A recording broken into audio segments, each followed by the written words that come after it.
할렐루야. 사랑하는 대강의 가족 여러분, 오늘 하루도 하나님의 말씀과 동행하는 삶이 되길 소망합니다. 오늘 함께 나눌 하나님의 말씀은 마태복음 23장 29절에서 36절 말씀입니다. 화 있을진저 외식하는 서기관들과 바리새인들이여, 너희는 선지자들의 무덤을 만들고 의인들의 비석을 꾸미며 이르되, 만일 우리가 조상 때에 있었더라면 우리는 그들이 선지자의 피를 흘리는데 참여하지 아니하였으리라 하니, 그러면 너희가 선자를 죽인 자의 자손임을 스스로 증명함이로다. 너희가 너의 조상의 분량을 채우라. 뱀들아, 독사의 새끼들아, 너희가 어떻게 지옥의 판결을 피하겠느냐. 그러므로 내가 너희에게 선지자들과 지혜 있는 자들과 서기관들을 보내매, 너희가 그 중에서 더러는 죽이거나 십자가에 못 박고 그 중에서 더러는 너희 회당에서 채찍질하고 이 동네에서 저 동네로 따라다니며 박해하리라. 그러므로 의인 아벨의 피로부터 성전과 제단 사이에서 너희가 죽인 바 사가랴의 아들 사가랴의 피까지 땅 위에 설린 의로운 피가 다 너희에게 돌아가리라. 내가 진실로 너희에게 이르노니 이것이 다 이 세대에 돌아가리라. 아멘. 구약의 역사는 죽이는 역사입니다. 에덴에서 행복한 삶을 살아가던 아담과 하와를 사단이 유혹하여 죽음에 이르게 한 그 이후로 사단의 사주를 받은 사람들이 맥을 이어가며 살인을 일삼았습니다. 동생 아벨을 죽인 가인을 거쳐서 예수님을 십자가에 못 박은 유대인들에게 이르기까지 계속되어지는 살인의 역사가 구약 성경의 맥입니다. 오늘 본문 35절에서 예수님은 아벨의 피로부터 사가랴의 피까지를 언급하십니다. 이 사가랴는 역대하 마지막에 등장하는 하나님의 종으로 민족의 죄를 책망하다가 당시의 왕 요아스의 선동으로 왕의 궁정에서 끌려나와 돌로 쳐 죽임을 당한 선지자입니다. 이스라엘 사람들이 가지고 있는 성경은 지금 우리가 가지고 있는 성경과 순서가 달라서 역대하서가 마지막 책입니다. 그러니 예수님께서 아벨로부터 사가랴까지 말씀하시는 것은 처음 순교자로부터 마지막 순교자까지 죽임을 당한 선지자들 전부를 말씀하신 것입니다. 그렇게 하나님의 사람들을 다 죽였습니다. 자신의 이익과 세력을 위해서 그렇게 죽인 것입니다. 그런데 이제 그 살인자의 족보가 예수님 시대의 바리새인들을 중심으로 종교 지도자들에게로 이어져 내려왔습니다. 이들은 선자를 핍박하고 죽였습니다. 이로 인해 주님은 저주를 선언하시는 겁니다. 예수님 당시에는 건축 붐이 일었던 시대인데 구약의 성인이나 의인들을 기념하기 위해 화려한 무덤들이 새로 지어지거나 재건되었습니다. 이러한 무덤 건축과 재건의 일은 주로 서기관들과 바리새인들이 주축이 되어 이루어졌는데 29절을 보면 화 있을진저 외식하는 서기관들과 바리새인들이여, 너희는 선지자들의 무덤을 만들고 의인들의 비석을 꾸미며 라고 합니다.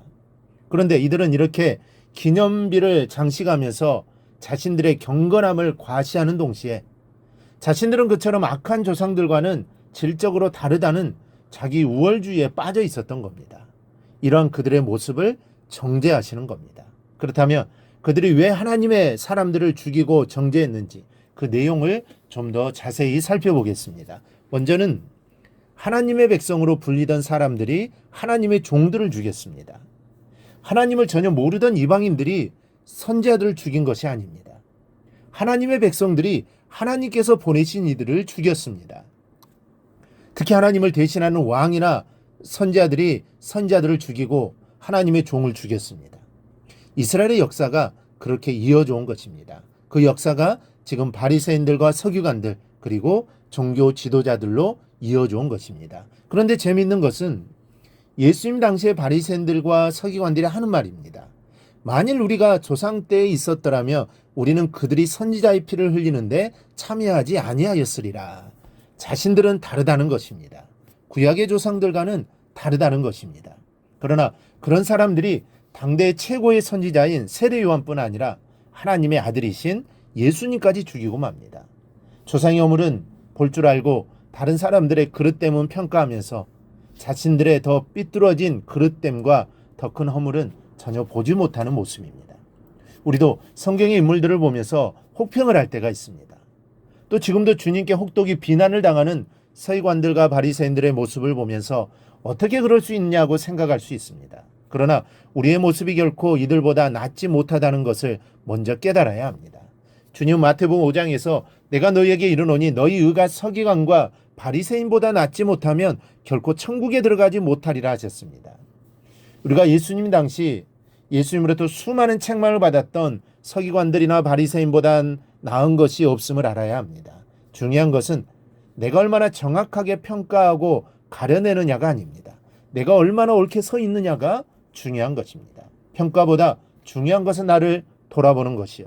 하나님의 중간평가를 수시로 받는 것임을 잊지 않기를 바랍니다. 둘째로 하나님께서 주신 법을 처형도구로 사용했습니다. 유대인들은 하나님의 율법을 걸어 선지자들을 죽였습니다. 예수님의 제목도 하나님을 못 오겠다는 죄였습니다. 하나님의 아들께서 하나님을 욕되게 하셨다고 하나님의 백성들에 의해서 죽임을 당하신 것입니다. 하나님께서 당신의 백성들을 위하여 주신 법이 오히려 하나님의 뜻을 가지고 온 선지자들과 하나님의 아들까지 죽이는 도구로 사용된 것입니다.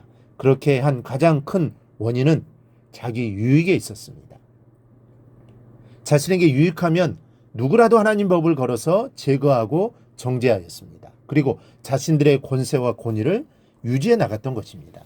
그러니 우리는 하나님의 법이 율법인데 그 율법은 사람을 살리는 사랑이라는 것을 알아야 합니다.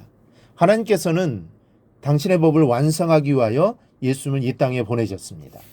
이 땅에 오신 주님은 십자가에서 우리에게 생명을 주심으로 하나님의 법이 생명의 법이요 사랑의 법이라는 것을 확인시켜 주셨습니다. 십자가는 살리려고 주신 법입니다. 복음은 생명의 법입니다. 그럼 우리는 언제 어떤 상황에서도 죽이는 편이 아닌 살리는 편에 서 있어야 합니다.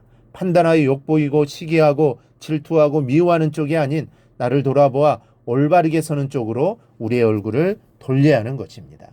그것이 하나님의 편이요 하나님의 뜻임을 이제 깨닫고 주님 오실 때까지 생명을 살리는 편에서 십자가를 세우는 믿음의 사람들이 되기를 바랍니다. 그리하여 오늘 말씀처럼 주님으로부터 책망을 받는 것이 아니라 주님으로부터 칭찬을 받는 저와 여러분이 되기를 주님의 이름으로 축원합니다. 오늘 묵상한 말씀을 굳게 잡고 삶으로 실천하며 살아내는 대강의 모든 성도들이 되기를 축복합니다.